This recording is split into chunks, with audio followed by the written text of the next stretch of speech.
استفاده از VPN ممنوع. هفتمی، داشتن ماشین کثیف که جریمه 3000 درهمی داره. هشتمی، شستن ماشین نادرست، یعنی شستن در مناطق مسکونی ممنوعه و جریمه نقدی داره. نهمی، عکس گرفتن از افراد بدون اجازه آنها و به اشتراک گذاشتن آن جریمه 500,000 درهمی، زندان تا 6 ماه و اخراج از کشور رو داره.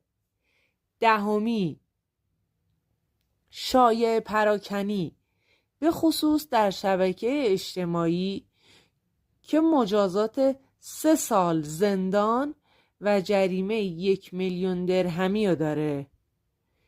خیلی ممنون که کلیپمو نگاه کردی.